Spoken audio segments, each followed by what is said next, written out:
Graça e paz, meus queridos, tudo bem? Deus abençoe a vida de vocês. Vamos para o nosso terceiro capítulo, nosso terceiro estudo do livro de Tiago, a epístola segundo escreveu o apóstolo Tiago. Que a presença de Deus possa abençoar a vida de vocês, que a graça e o amor de Jesus Cristo possa te constranger cada dia, cada vez mais, e que esse estudo possa enriquecer a tua vida poderosamente. Amém, meus queridos? Então, só lembrando, neste estudo nós vamos liberar mais uma parte da palavra-chave para quem terminar comigo os 5 capítulos de Tiago possa estar recebendo um presentinho meu bem especial que eu fiz com muito amor e carinho. Alguns do que já me seguem, alguns que estão comigo, acho que eu já dei esse presentinho, que já o fiz há algum tempo, mas acredito eu que para alguns será novidade, será uma benção aí.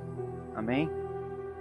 Então vamos começar o nosso estudo. Pega a tua Bíblia, leia comigo a Epístola de Tiago, capítulo 3, ou então acompanhe na tela do teu celular, na tela do teu notebook, do teu computador. Não sei por onde você está ouvindo este áudio, não sei por onde você está assistindo esse vídeo. Mas começamos. Amém? Se preparem, porque essa palavra fala sobre o sábio, é quem domina o seu falar. Lembra que alguns estudos, tanto no estudo de Eclesiastes, quanto no capítulo 1 e capítulo 2, nós estamos reforçado que quando o teu emocional te domina, a chance de você perder a tua guerra é gigantesca? Pois bem, então essa é uma parte em que nós precisamos estar atentos. Nós precisamos cuidar com o nosso emocional.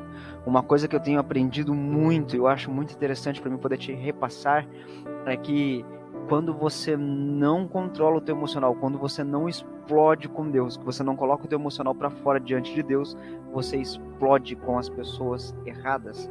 Você explode e se torna um monstro diante das pessoas. Amém? Então comece a cuidar nisso. Vamos ler lá.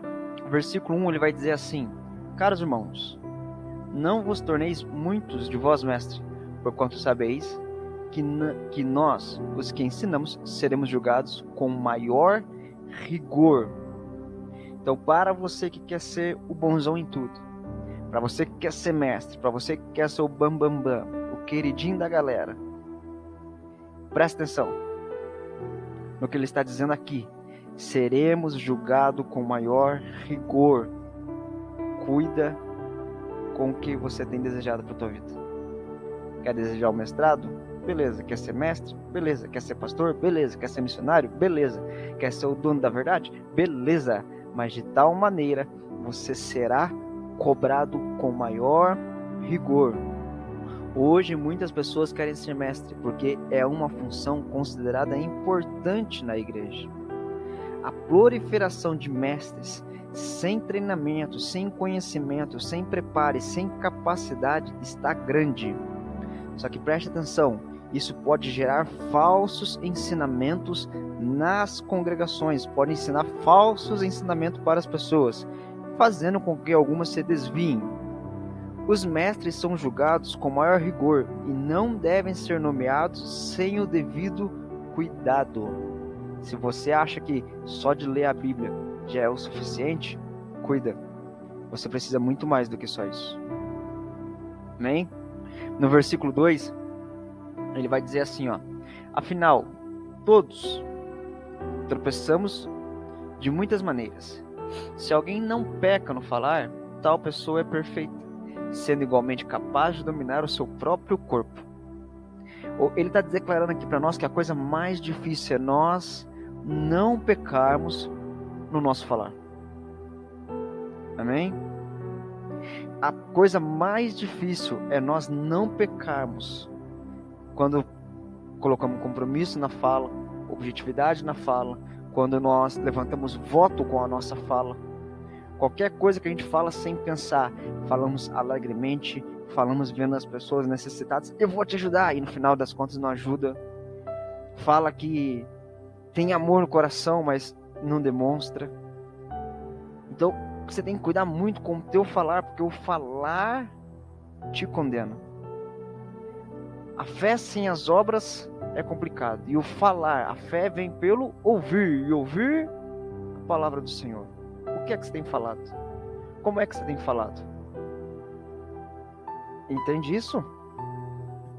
Do versículo 3 ao versículo 6, ele vai dizer assim, ó: ora, ao colocarmos freios na boca do cavalo, para que ele nos obedeça, conseguimos controlar o animal todo.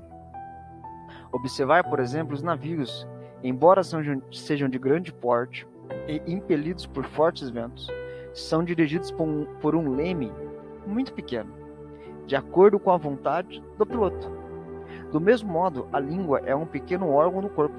No entanto, sem vangloriar de grandes realizações, vede como um bosque imenso pode ser incendiado apenas por uma fagulha. Semelhantemente, a língua é fogo, é um mundo de iniquidade. A língua está localizada entre os órgãos do nosso corpo e pode contaminar a pessoa por inteiro, e não somente põe completamente uma chama o curso da nossa existência, como acaba ela mesma incendiada pelo inferno. Olha só que legal. O versículo 3 falou de freios, o versículo 4 falou de leme, que controla, assim como os freios também controlam. No versículo 5 falou se gloriar, você acha que está no controle. E no versículo 6 vai falar de faísca. Uma pequena faísca, uma pequena falta de controle pode destruir tudo. Você consegue entender que o versículo 3, versículo 4, versículo 5, versículo 6 está falando que o freio na boca do cavalo é pequeno, o leme é pequeno perto do navio, a língua é pequena no tamanho, comparado ao tamanho da língua com o tamanho do nosso corpo, ela é pequena, mas a nossa boca, a nossa língua tem o poder e a capacidade de destruir. O pastor Sebastião, da cidade de São Bento do Sul, da Igreja Deus de Israel, ele sempre fala, porque a gente vê diversas maneiras, diversas formas disso ser declarado pela palavra do Senhor. A nossa boca tem força, a nossa boca tem poder. Poder para abençoar e amaldiçoar, poder para dar e para tomar. Como é que está a tua fala? Como é que está a tua linguagem? Agora nós vamos ler do versículo 7 até o versículo 9, porque são um encaixe um do outro. E no versículo 7 ele vai dizer assim, ó: pois toda espécie de feras, aves, répteis e criaturas marinhas é possível domar, e de fato tem sido domada pelos seres humanos. A língua, contudo, nenhuma pessoa consegue dominar. É um mal incontrolável, cheia de veneno mortal. Com a língua bendizemos o Senhor e Pai, porém com ela amaldiçoamos nossos semelhantes, criados à imagem de Deus. Versículo 7. O que você tem dominado? Versículo 8. Onde está o domínio? E versículo 9. A mesma fonte que abençoa, amaldiçoa. Olha só a ligação entre essas línguas. Porque eu tô lá no culto, glória a Deus, aleluia, e blá blá blá blá blá blá, e não sei o que. Mas daí quando eu saio da igreja pra fora, aquele cabeçudo meu irmão lá, aquele ignorante, aquele burro, e começa a xingar as pessoas, começa a maldizer aquele pobre de espírito, aquela ralé, começa a falar coisas que não deve do teu próximo. Irmãos, lembra quais são os frutos do Espírito Santo? Longanimidade, benignidade, mansidão, temperança, bom ânimo, paz, amor. Como é que você declara que você está cheio do Espírito Santo de Deus se as tuas obras não estão andando de acordo? Como é que você declara que você está cheio da presença do Senhor se as tuas palavras vão contra as palavras do Deus Altíssimo? Essa é a pergunta que eu te faço.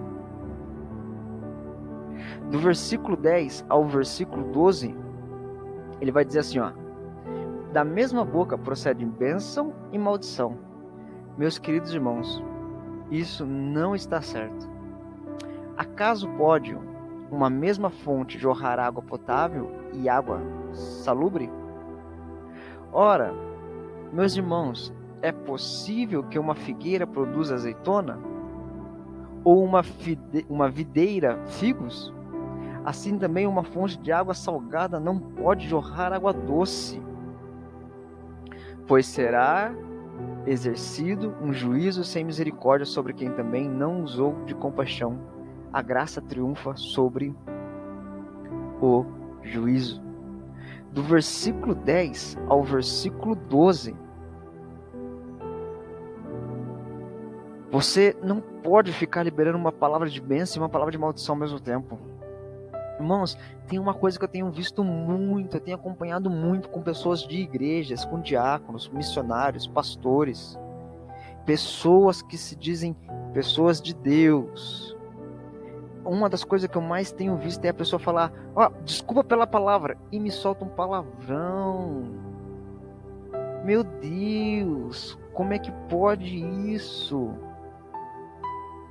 Agora nós estamos tendo o direito de pedir desculpa antes de cometer o pecado? Agora nós estamos tendo o direito de pedir licença para poder cometer o pecado? Por favor, atenta-te a isso. Atenta-te a isso. Sabe? E uma coisa que eu tenho refletido bastante, que hoje assim, nós vivemos um centro de justiça, que eu sou forte, eu sou poderoso, eu sou bonzão. E a gente tem respaldo bíblico para isso, para ser determinado, raçudo, puxar a espada e arrancar a cabeça dos inimigos. Porque Davi nos ensina isso por diversas vezes na Bíblia. Só que daí eu te pergunto, aonde está a contraditória? Sabe, a maioria dos crentes não sabe quando tem que ser pulso firme, determinado e ousado para as coisas de Deus. Mas tem capacidade de ser ousado e determinado para afrontar o irmão do lado, para brigar com a pessoa que está do lado, com o vizinho. E aonde fica o amor e a paciência? Eu perguntei para a pastora Dirce esses dias, quando é que eu tenho que desembanhar minha espada e ir afrontar os meus adversários, e quando é que eu tenho que baixar minha bola para poder ganhar uma alma para Jesus Cristo?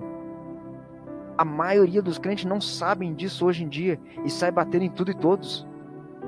Quantos evangelistas, apóstolos, quantos missionários despreparados eu vi no decorrer de 2017 até 2022 saindo brigando com todos os irmãos da igreja porque ele é o cara, ele é o bonzão, e ainda sai falando mal do irmão ainda. Essa é a parte engraçada. E aqui tá falando, versículo 13, pois será exercido um juízo sem misericórdia sobre quem também não usou de compaixão. A graça triunfa sobre o juízo. Amém? Quem é sábio para saber lidar com essas coisas? É na prática da fé que se adquire o conhecimento. É nisso que nós temos que observar. É nisso que nós temos que atentar. Porque Deus é maravilhoso, santo e fiel. Porque Deus é poderoso para as nossas vidas.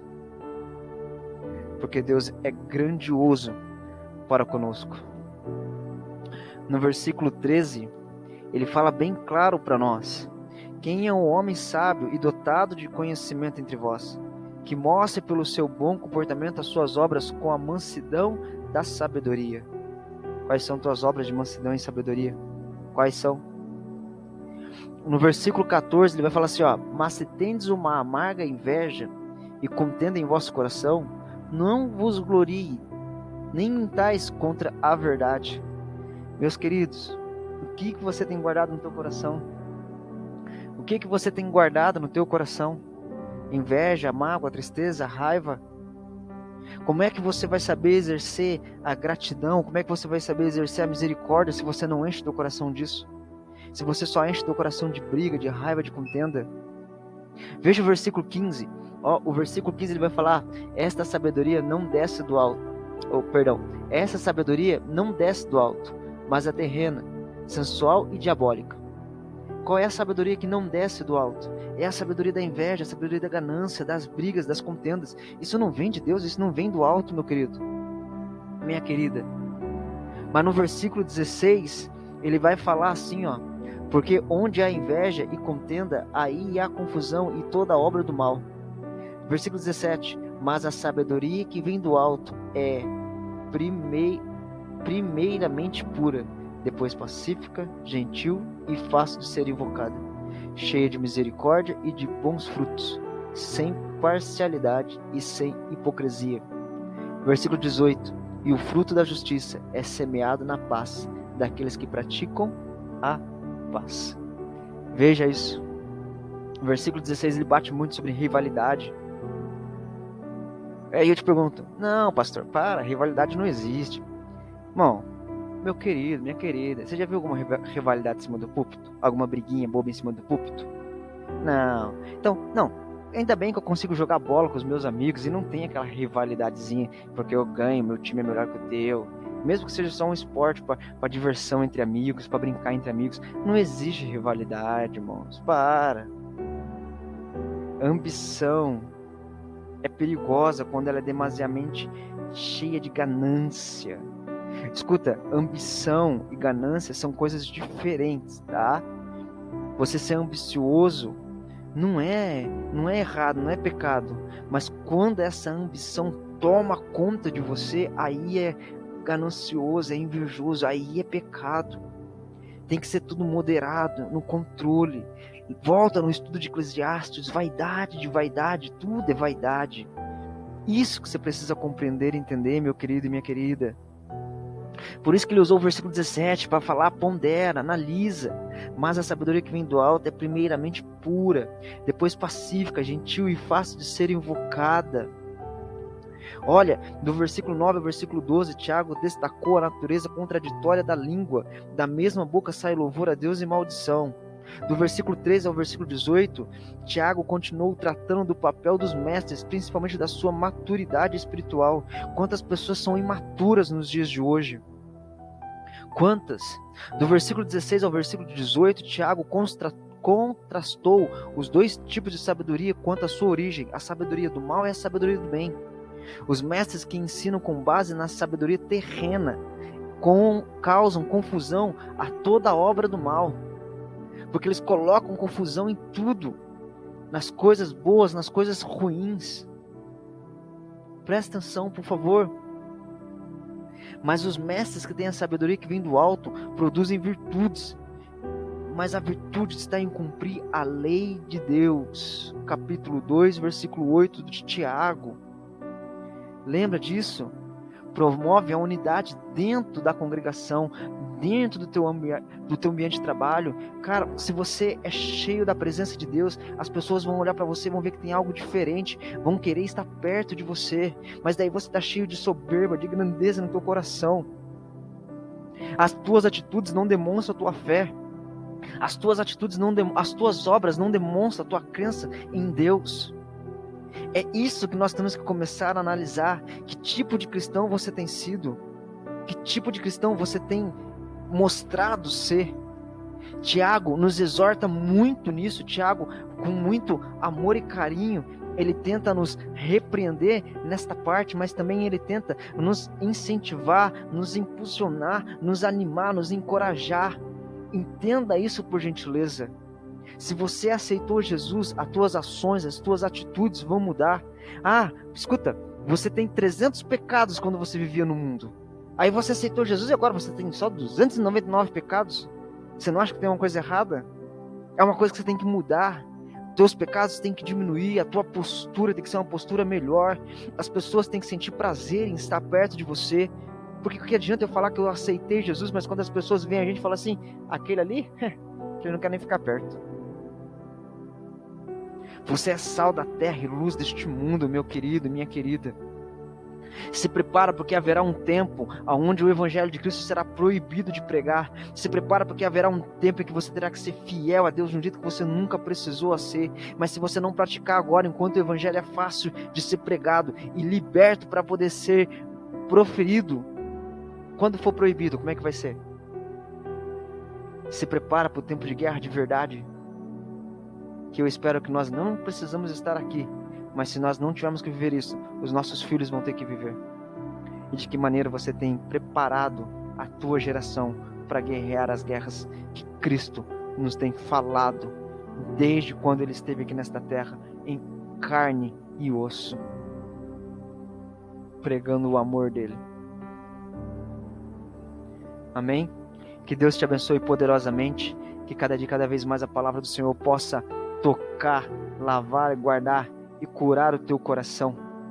Que essa palavra possa ser de entusiasmo, ânimo, coragem, conhecimento, discernimento para você, para que você possa crescer na presença do Deus eterno, maravilhoso, santo e fiel.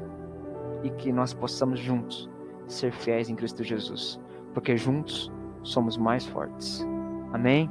Então, lembrando a você que chegou comigo até o final aqui deste estudo, segue o resto da palavra, que o presentinho que eu quero dar para vocês até o final desse estudo. Amém? A primeira senha foi 47,9, a segunda foi 984.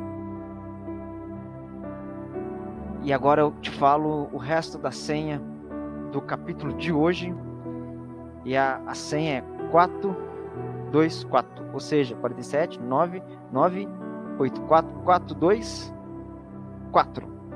E o resto da senha você pega comigo conforme os decorrer do capítulo. Nós já estamos quase no final do estudo de Tiago. Que Deus te abençoe poderosamente.